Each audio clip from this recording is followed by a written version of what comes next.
welcome to the deep dive. Today, we're peeling back the layers on, well, one of humanity's most complex and foundational periods, the ancient history of the Indian subcontinent. It's a story that's so much richer than just dates and names. Exactly. It's about uncovering these really deep cultural roots, the ones that shaped a whole civilization, and, understanding what that means for us today. Yeah, and our mission here really is to explore the Dravidian cultural origins and how they intricately interacted with the Indo-Aryan migrations. We want to get beyond those, frankly, simplistic clash of cultures ideas you sometimes hear. Right, and reveal a much more nuanced, dynamic interplay. That's what really forged the vibrant tapestry of South Asia. So how are we doing this? Well, we've pulled together insights from a whole stack of sources: linguistics, archaeology, even cutting-edge genetics. It's a real interdisciplinary journey. Think of it as your shortcut to getting really well informed on this fascinating past. Let's dig in. So to really get our heads around this period, we probably need to define our terms first. Dravidian and Aryan.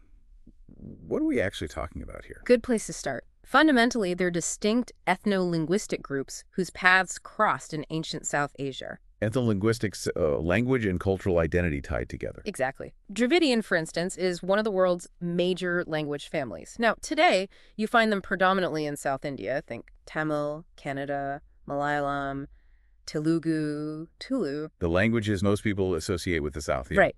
But the historical evidence, it paints a much bigger picture, a much wider distribution across the whole subcontinent. Wider? How much wider? Well, we're talking Central India, Sri Lanka, Bangladesh, Pakistan, maybe even parts of Iran and Afghanistan historically. Oh, okay. And the really striking proof is the Brahui language. It's spoken way up in Balochistan in Pakistan. So far from the South. Very far. It's like a linguistic island, a relict population.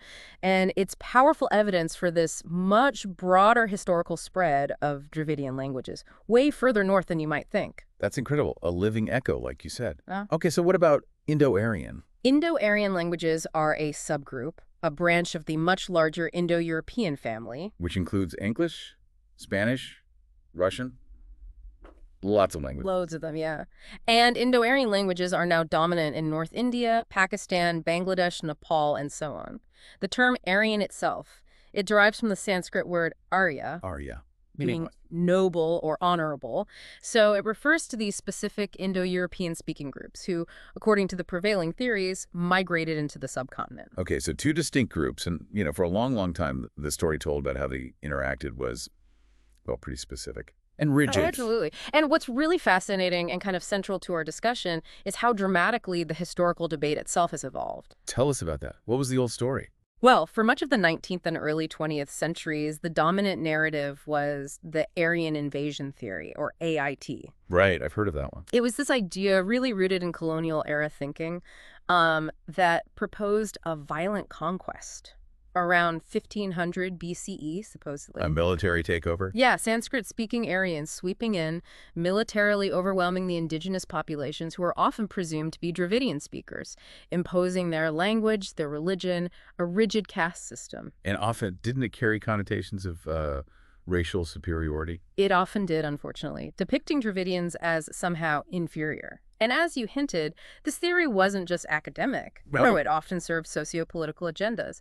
It was even used, sometimes implicitly, sometimes explicitly, to justify British rule, this idea of an external, supposedly superior group establishing dominance. It's a stark reminder of how history gets written and by whom. Precisely. But things have changed. Since the 1980s, really, the mainstream academic consensus has shifted quite significantly. Towards what?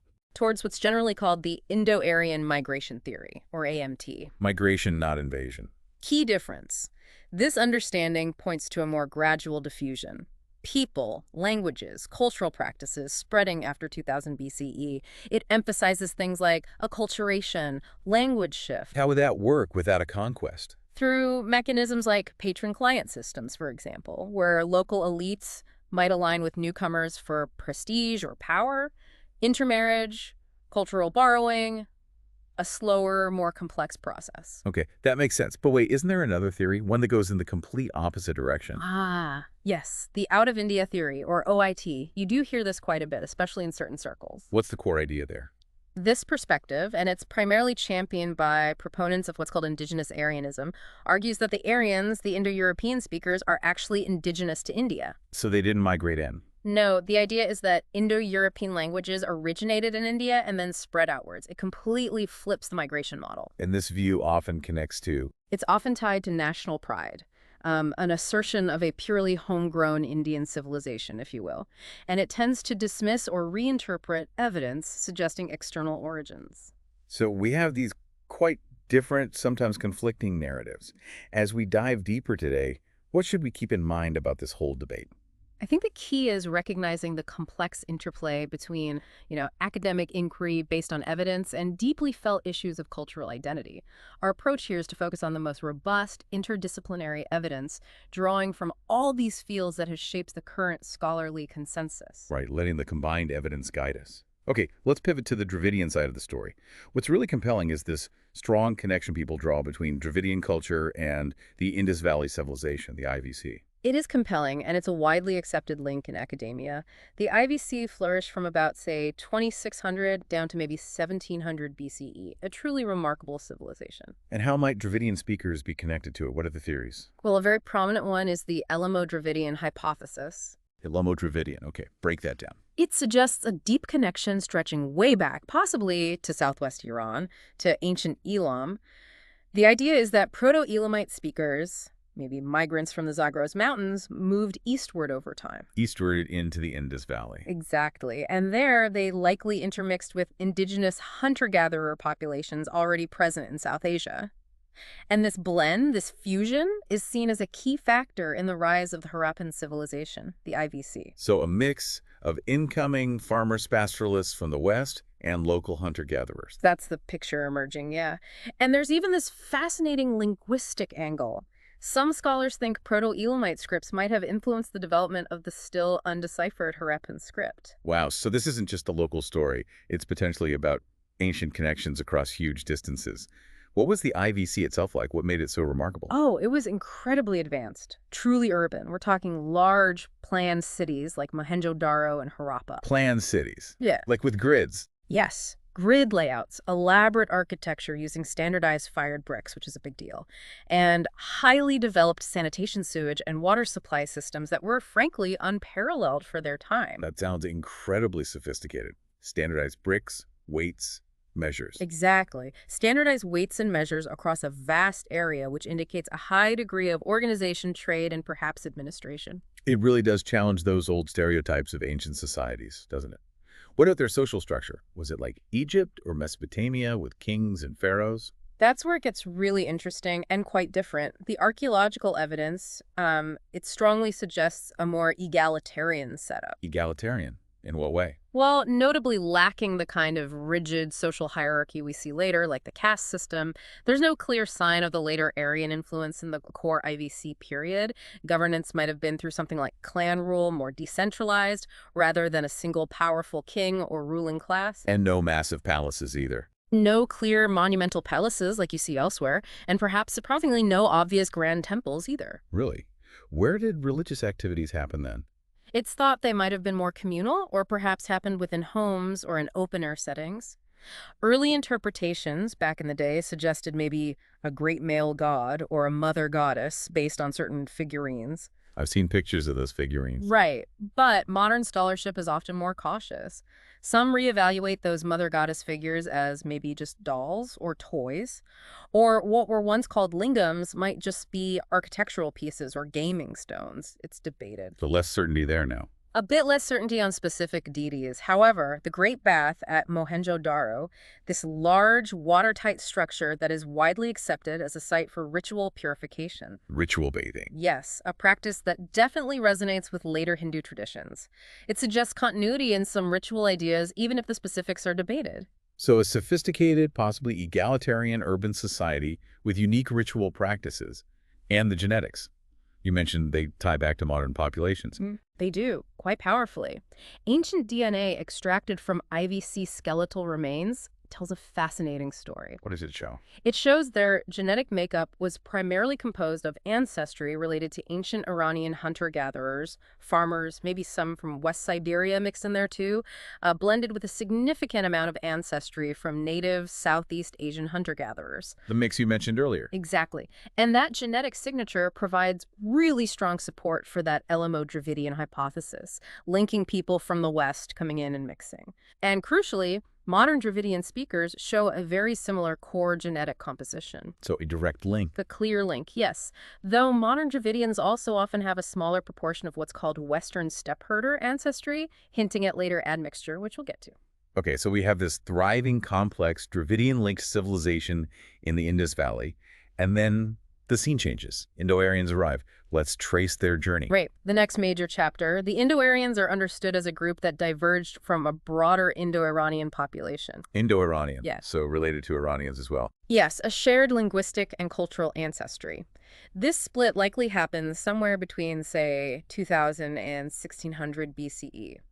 Their original homeland, the Urheimat, is most widely placed on the Pontic-Caspian steppes. Modern-day Ukraine and southern Russia. Roughly that area, yes, Eastern Europe. From there, the theory goes, they began migrating southward. Southward towards Central Asia. Correct. And they had a significant period of interaction with what's known as the Bactria Margiana culture, or BMAC. BMAC, what was that? A Bronze Age civilization in Central Asia, modern Turkmenistan, Uzbekistan, Afghanistan area, flourished around 2250 to 1700 BCE. The Indo-Aryans seem to have spent time there, interacted, perhaps adopted some distinctive religious beliefs and practices from the BMAC. Interesting. A cultural exchange before reaching India. Seems likely. Then the next phase of migration took them further south and east into northern India. Probably not as one single event, but maybe in multiple waves. Settling initially where? Primarily in the Punjab region, the land of the five rivers. And what drove this huge movement? Was it just wanderlust or? Well, this is where the ecological context becomes potentially really important.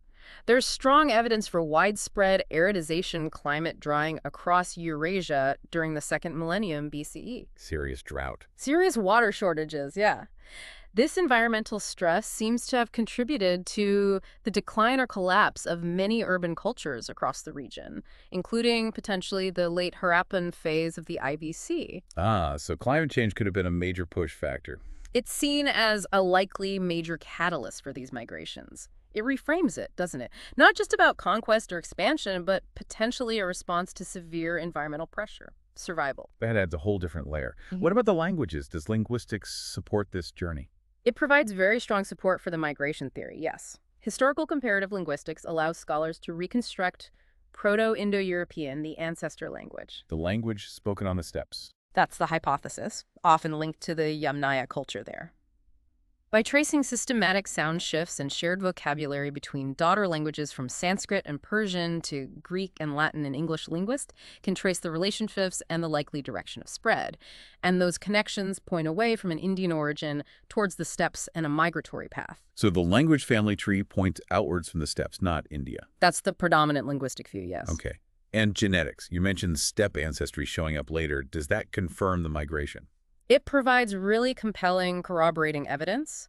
Ancient DNA studies comparing samples from the steppes, Central Asia and South Asia, show a noticeable infusion of male lineage steppe ancestry into South Asian populations starting in the second millennium BCE. Male lineage specifically. Often predominantly male, yes. This ancestry, sometimes called steppe pastoralist or ancestral North Indian, ANI, related ancestry, arrived during this period. And while the overall percentage contribution to the total South Asian gene pool might have been relatively small. Small overall. Yes, maybe 10–20% on average, though it varies hugely. But it's often disproportionately high in certain groups, particularly some elite groups, like many Brahmin communities and other groups who traditionally speak Indo-European languages. So a smaller input overall, but concentrated in certain social strata. That seems to be the pattern.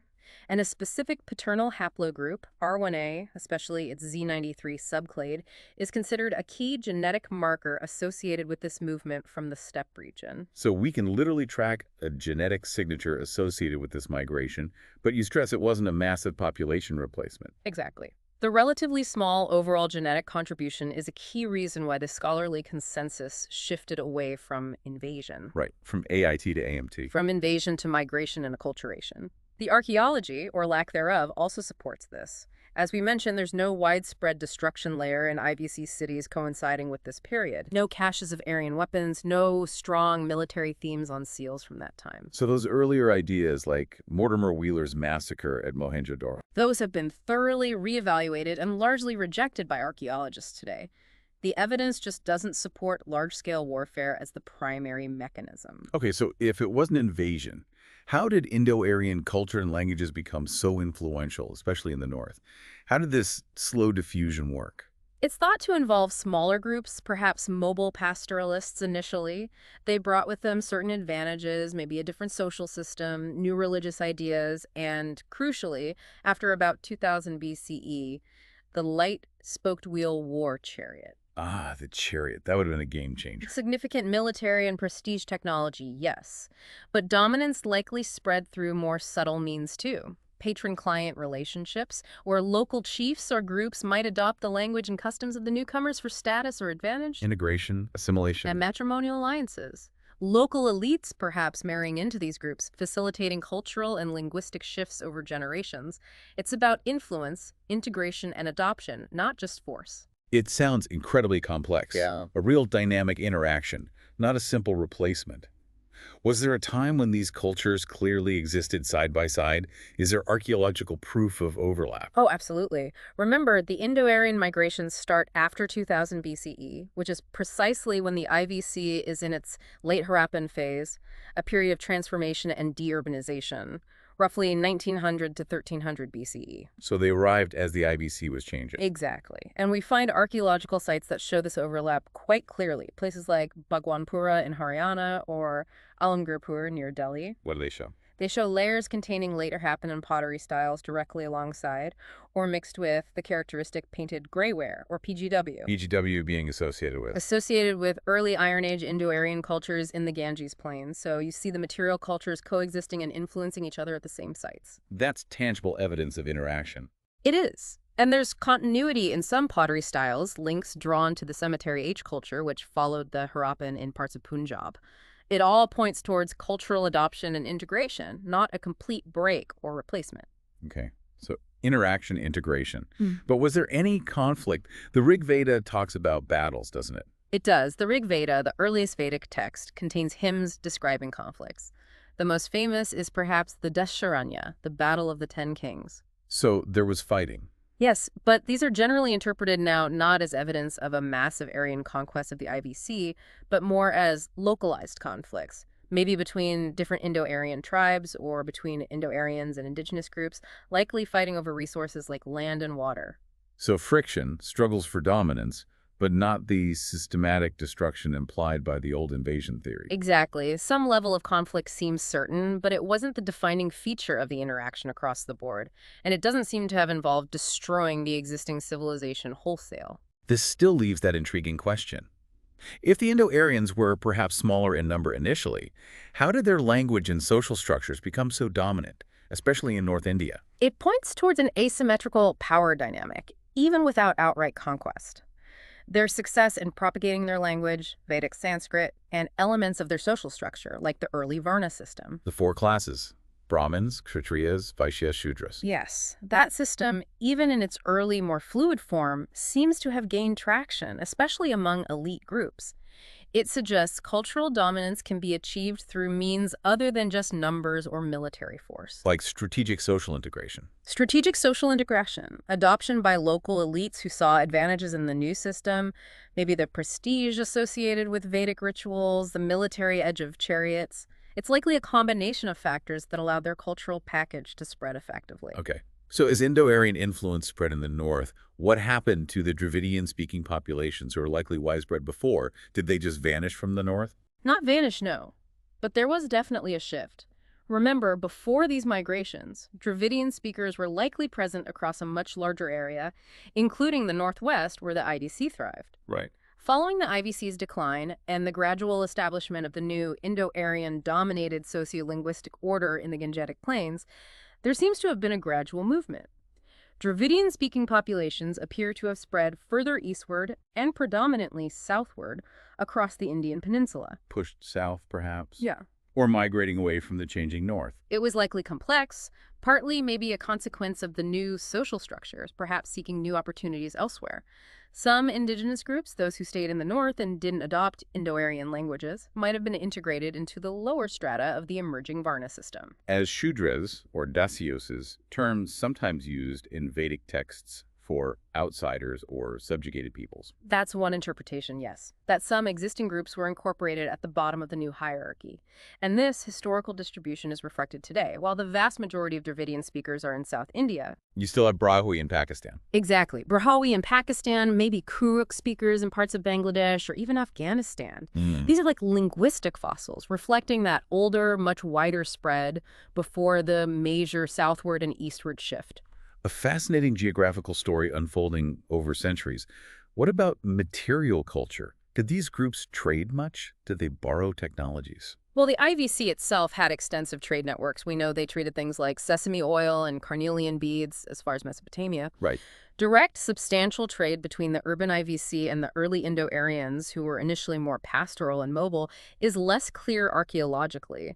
Their material cultures were quite different at first. Pastoralists versus city dwellers? Kind of. Okay. But over time, as interaction increased, especially in that late Harappan PGW overlap period, we do see blending in things like pottery styles.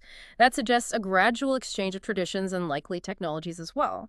Okay, so beyond land and artifacts, these encounters left really deep marks on the very structure of society and on religion. Let's talk about the caste system.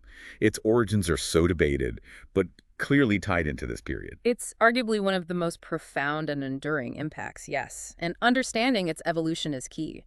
As we said, the IVC itself appears largely egalitarian, no clear evidence of a caste system. No caste in the Indus cities. Seems not.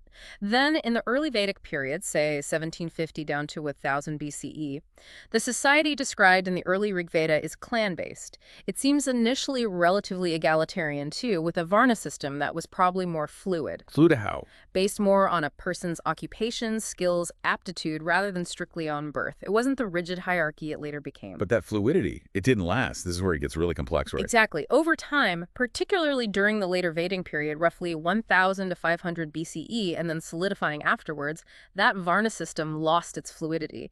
It became increasingly rigid, hierarchical, and crucially determined by birth, hereditary. This rigid birth-based system is what we recognize as the caste system, later codified in texts like the Manusmriti. And a traditional narrative often links its origins, or at least its rigidification, to the interaction between Aryans and indigenous peoples, potentially the subjugation of Dravidians or other local groups. Placing them lower in the hierarchy. And what does the genetic evidence tell us about this period of social transformation? The genetics are really illuminating here. Studies show that for a long period, for maybe 4200 BCE, right up until about 100 CE, so covering the IVC, the arrival of steppe ancestry, and the Vedic periods there, was extensive genetic mixing in India. Mixing between whom? Between populations with ancestral North Indian, ANI ancestry, which has that steppe component, and populations with ancestral South Indian, ASI ancestry, which is more linked to the IVC and indigenous Dravidian-speaking groups. Widespread intermarriage across the subcontinent. For thousands of years. But then Something changes dramatically. After this long period of mixing, around the time the caste system is thought to have become deeply entrenched, maybe starting around 500 BCE or a bit later, the genetic data shows a significant shift towards endogamy. endogamy meaning. Marrying strictly within your own defined social group, your caste or jati. The mixing largely stops or becomes much rarer. Wow. So the establishment of rigid caste rules coincided with people stopping marrying outside their group. The timing aligns quite remarkably. It suggests that as the caste system solidified, it created social barriers that were then reflected in marriage patterns, effectively locking populations into distinct genetic groups. It shows how social structure can directly shape genetic history. That's a powerful link between social rules and biological patterns. Okay, let's turn to religion. You mentioned influences going both ways. This seems like where the cultural fusion really blossoms. It really does. It's fundamental to understanding the development of Hinduism especially. You start with Vedic religion, often called Vedism or Brahmanism. The religion of the Rig Veda. Exactly, centered on elaborate fire sacrifices, the yajnas, worshipping deities representing natural forces, Agni, fire, Indra, thunder war, Varuna, cosmic order. It clearly had Indo-Iranian roots, plus those influences picked up from the BMAC in Central Asia. Okay, that's one stream. What about the indigenous traditions, presumably Dravidian or pre-Dravidian? These were likely very diverse, probably including things like ancestor worship, veneration of nature spirits, trees, snakes, and importantly, worship of local village deities, often female. Goddesses. Yes, the cult of the female principle, the mother goddess, Shakti, the Saptamatrika's 7 mothers, seems to have deep roots in indigenous traditions. And some scholars argue that early iconography of gods who became central later, like Murugan, known as Seyon in ancient Tamil texts, and even aspects of Shiva, along with practices like yoga, might trace back to the IVC or related cultures. So very different focuses, large Vedic sacrifices versus maybe local deity and goddess worship. How did these merge? Through prolonged interaction and synthesis. This fusion profoundly influenced not just Hinduism, but also the development of Buddhism and Jainism, which arose as sort of counter-movements or reforms within this milieu. You can see the mixing linguistically, too. Oh, yes. Even in the Rig Veda, the earliest text, there are already over a dozen loanwords identified as likely Dravidian, and that linguistic borrowing increases significantly in later Vedic texts. It shows close contact and mutual influence from the very beginning. More influence than just a few words. Much more. Some scholars argue quite forcefully that indigenous, likely Dravidian religious ideas actually exerted a greater influence on the shape of classical and modern Hinduism than the purely Vedic stream did. Greater influence. How so? Especially in terms of popular practice, the widespread worship of village deities, the prominence of goddess traditions, Shaktism, the assimilation of Dravidian deities like Murugan, who becomes Kartikeya Skanda, and Thirumal, often identified with Vishnu, into the wider Hindu pantheon. Fascinating. What about core philosophical concepts? Concepts like ahimsa nonviolence, which are so central to later Hinduism and absolutely fundamental to Jainism and Buddhism, are widely considered non-Vedic, or at least not emphasized in early Vedic texts. They likely arose from indigenous ascetic or Sramanic traditions. So key ethical ideas might also come from this synthesis. It seems very likely. Classical Hinduism, which really starts crystallizing around 500 BCE onwards, is not just a continuation of Vedic religion, it's an evolution from Vedic religion through philosophical shifts, like the Upanishads, and crucially, through this massive synthesis with diverse, local, indigenous, likely often Dravidian traditions. That's what gives Hinduism its incredible richness and complexity. Okay, so as we wrap up this deep dive, it's just abundantly clear, isn't it? This history is so much more tangled, so much more dynamic than that old clash of cultures story. Absolutely. It wasn't a simple binary, not conquer and conquered. It was this long, intricate process. Migration, yes. Interaction, definitely. And profound cultural synthesis. We saw the decline of the advanced Indus Valley Civilization. Maybe climate change played a big part. Likely exacerbated by environmental factors, yeah. And that coincided with the arrival, the gradual diffusion of these Indo-Aryan speaking groups. And that meeting, that confluence, it sparked this incredibly complex interplay. Different languages, different social systems, different religions bumping up against each other. Resulting in both really transformative change, but also remarkable continuity of older traditions. It seems while Indo-Aryan languages and some social structures like Varna gained prominence, especially up north. Dravidian cultural elements, particularly in religious practice, maybe philosophy, local customs, ways of life, they profoundly shaped the civilization that emerged. It was a truly reciprocal exchange, creating the syncretic fabric of Hinduism and wider South Asian culture. And we need to be clear about conflict. It wasn't primarily about massive armies clashing, was it? The evidence suggests not. It seems more like a dynamic process of cultural negotiation, social restructuring, new hierarchies gradually established, assimilation happening over time. That shift from the fluid Varna to the rigid birth-based caste system. Coupled with that genetic evidence for a switch to endogamy around the same time, that really exemplifies how these initial power dynamics, these cultural encounters, evolved into a deeply entrenched social order that shaped lives and even genes for centuries. It's an incredible story, and clearly one we're still learning more about. Definitely. Despite all these advances, especially in genetics and archaeology, many aspects are still actively researched, still debated by scholars. Future work? maybe more ancient DNA, perhaps one day deciphering that Indus script, I imagine. holds immense promise for refining the picture even further. This whole story, this interaction between Dravidian roots and Indo-Aryan arrivals, it's just such a powerful testament to how complex human civilization is, how adaptive, how interwoven everything becomes. It really is. So maybe a final thought for everyone listening. We consider these insights, especially from genetics and linguistics, showing ancient migrations, deep mixing, and then later social stratification. How does that challenge our maybe simpler ideas about national origins or cultural purity? And what might that mean for how we understand identity, connection, and difference in our world today?